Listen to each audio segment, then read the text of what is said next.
naman Hindi na kayo. Kamusta po? Ito, ayos naman ako. Oh, siya. Upo. Sige na. Upo.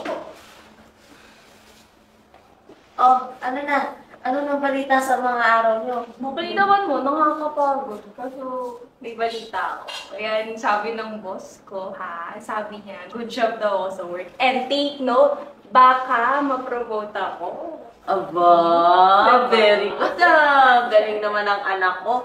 Alam mo, manang-mana ka talaga sa Siyempre mo. Ako. And of course, mga kapala, balita ko si Ian din mag-promote sa department nila. Okay. Ikaw anak. Kamusta ka naman? Ma, okay lang naman. Ma, napapagod na ako. Papahinga na muna ako. Hindi, anak. Hindi. Kakain muna tayo, ha? Teka lang. Tumigyan ko na kayo ng plato. Okay? Ako lang ito. Sabi ko. Thank you po, Ma. Kasi kinagluto ko kayo ng paborito. Ano? Tinola!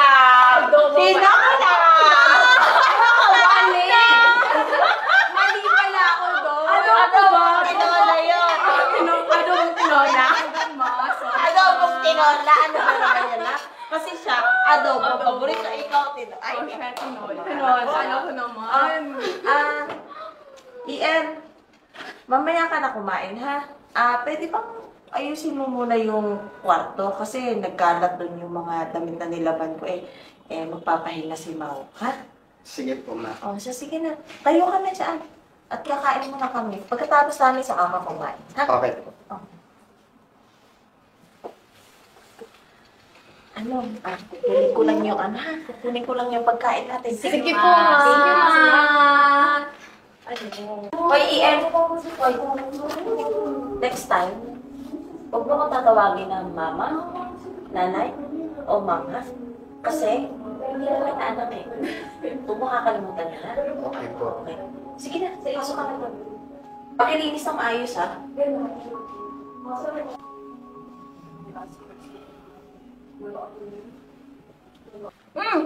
Kuya, akala ko ba may trabaho ka? Hindi, may ano lang kami. Nag-online meeting lang kami. Kumusta ka naman? Ito, okay naman. May sasabihin ako sa iyo. Ano na naman yan? Marites na naman yan. Kami. Ano nga? Hindi. Ano mo ba? Sa trabaho. Oh my God! Congrats, kuya! May congrats! Ano ba yun? Buti ka pa! Kakainis! Ako nagsabi-sabi pa ako kay mama na mapuro-promote ako, tapos false alarm lang pala. Pero I'm so happy for you, kuya. Siyempre, proud pa rin ako. No? Salamat. Ay, hindi ko marinig ka naman. Hindi yan. Tulog na sila. Kanina pa yung mga. Nauna pa sila matulog sa atin. Pero sana, ganyan din reaction nila mama. Tsaka ni Mau. Alam mo, magka-department kami ni Mau. Pero ako pa yung unang na-promote. Siya, tagal-tagal na. Ay, nako. Si Ate Mau, alam mo naman kahit ang tagal-tagal na yan, alam mo yung ginagawa niya sa trabaho, nagluloko lang, nag-happy-happy lang. Kaya, don't worry, kuya. Deserving mo naman talaga mag-promote. Congratulations! Labas na tayo. Libre mo ako? Libre mo naman ako!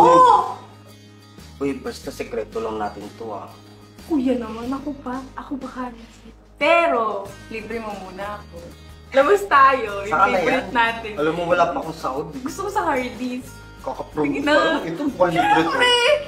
Alam mo, syempre kailangan mo talaga akong kailangan ko patawan. Basta para ako sa akin.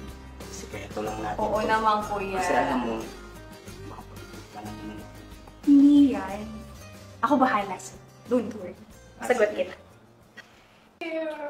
Ako tagal-tagal mo sa kumpanya, ba't si Ian? Napakasip-sip to mo! Nagkikigil talaga ako dyan sa kapatid mo. Nandyan na yung sip-sip ng kumpanya, sip-sip na, sampid pa. Magandang gabi po. Kung magbait-baitan, Ian? Ang kapal ng mukha mo kapatid mo? Ang galing mo rin sumitsik sa boss mo eh, no? Para makuha mo yung posisyon para kay Mau. Kapal ng mukha mo, manang-mana ka sa nanay mong mga agaw. Huwag niyo naman po sana idamay yung nanay ko dito. Bakit, ha? Totoo naman, ah. Inaagaw mo yung pinaghihirapan ng iba? Wala po akong inaagaw, ma. Huwag mo nga ako matawag-tawag na mama. Hindi kita anak. At kahit kailan, hindi kita matatanggap na anak ko. Manang-mana ka sa nanay mo. Malandi! At saka alam mo, ang kapal na mukha mo. Inagaw mo ang posisyon na para sa anak ko? Wala po akong inaagaw! Ano ba lang inagaw? Inagaw mo! Sip-sip ka na sip-sip sa amo mo! Sa boss mo! Lahat po ng ginagawa ko, pinaghihirapan ko. Bakit ba galit na galit kayo sa akin? Alam mo kung bakit? Ha? Kasi pinanganak ka. Kasalanan ko ba naging anak ako ni Papa? Hindi ko naman pinili o pinangarap na maging magulang sila. Gusto ko lang naman magkaroon ng normal na buhay. Gusto ko lang magkaroon ng pamilya.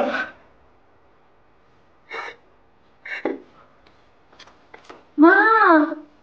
Ate! Tama na! Totoo naman po lahat na sinasabi ni Kuya. Ano? Ano nga dyan? Anong totoo? Ate, aminin mo! Aminin mo! Alam mo, mababa ang performance mo sa trabaho. Matotoo yun! Napakababa ng performance ni Ate sa trabaho. Alam mo ba? Ako bang kumausap sa boss niya? Yung kaklase ko dati? Para hindi lang matanggal si Ate sa trabaho. Ah, talaga ba?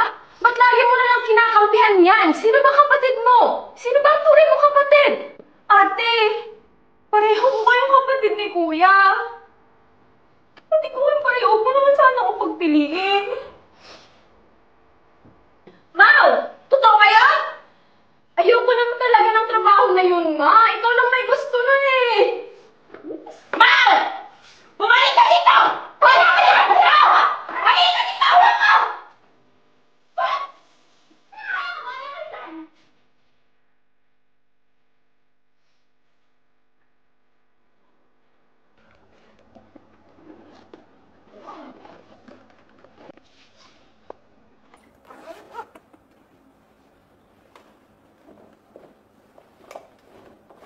And, pwede ba akong tumabi?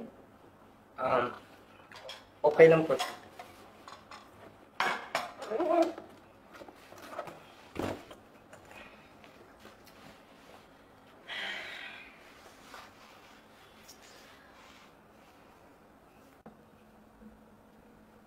Dati kong kaibigan yung mama mo. Magkaklase kami noon. Tapos, yung mama mo, ang galing-galing-galing niya. Sa lahat ng bagay. Ingit na ingit nga ako sa kanya nun eh. Tapos lagi ako nakikipag-kompetensya. Kasi alam mo, matalino siya. Tapos, lahat ng achievements niya, pasado siya kahit hindi siya nag-aaral. Pero ako, subsub na ako ng kakaaral ko, pero hindi ko pa rin siya mahigitan. Kaya pinangako ko sa sarili ko na hihigitan ko tong taon. Hanggang sa nakakita ako ng pagkakataon. Kasi nabalitaan ko na naghiwalay sila ng boyfriend niya. Yun yung tatay niyo. Kaya nag-take advantage ako. Gumawa ako ng paraan para mapasakin yung tatay niyo. Tapos, yun na, nabuntis niya ako. Kaso, hindi ko alam na buntis na pala yung mama mo. nabuntis siya ng papa mo at ikaw yung bata niya. Alam mo, EL, isa ako sa naging dahilan ng pagkamatay ng mama mo. Alam ko yun. Kasi, na-depress siya dahil sa ginawa ko. Inagaw ko yung papa mo, tapos iniwan siya ng papa mo. Tapos, ngayon kaya irita ako sa'yo. Galit na galit ako sa'yo. Alam mo ang bakit? Kasi, kahit sa mga anak namin, nakikipagkompetensya pa rin ako eh. Nahihigitan niya pa rin ako. Alam mo yung pakiramdam ko na wala ka na eh. Nakuha mo na yung gusto ko. Pero bakit hanggang ngayon nandito pa rin yung multo mo? Hanggang sa lahat ng galit ko, sa'yo ko binabalik. Iniisip ko na yung posisyon na para kay Mau, kinuha mo. Kasi bumabalik yung nakaraan. Na kahit anong pagpupursige ang gawin ko, hindi ko siya makikita.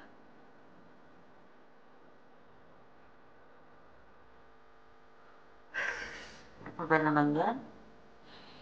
Naiiyak na ako. Naiintindihan ko naman po yun.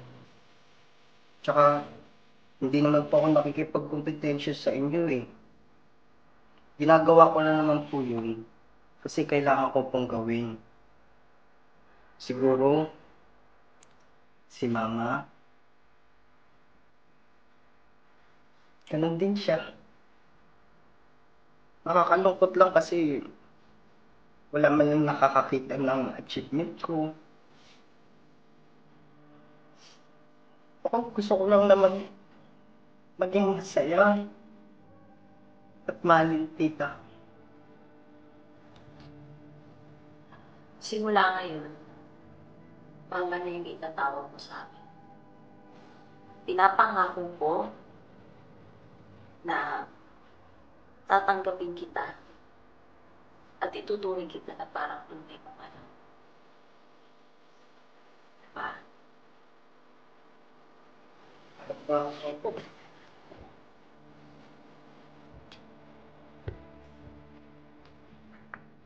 Ay, ako, ang sweet naman ng dalawa.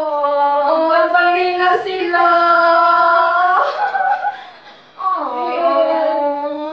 Sorry.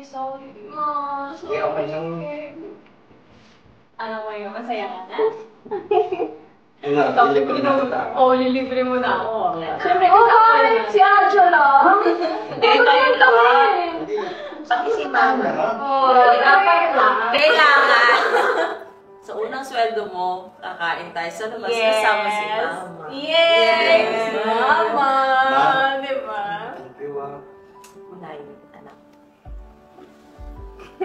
O siya, dahil dyan, nakapagluto na ako.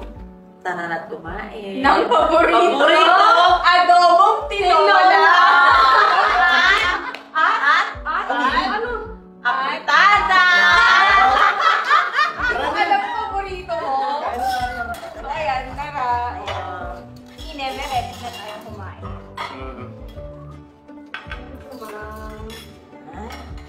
Thank you, Mom! Wow, mukhang masarap yan ah. Oo, wala pa nga, di ba? Mamula pa lang yan. Mamula pa lang yan, masarap na, di ba? Pero So, hihintayin namin yung libre mo. pero wala pa tayong pagkain. So, tara sa kusina ko na!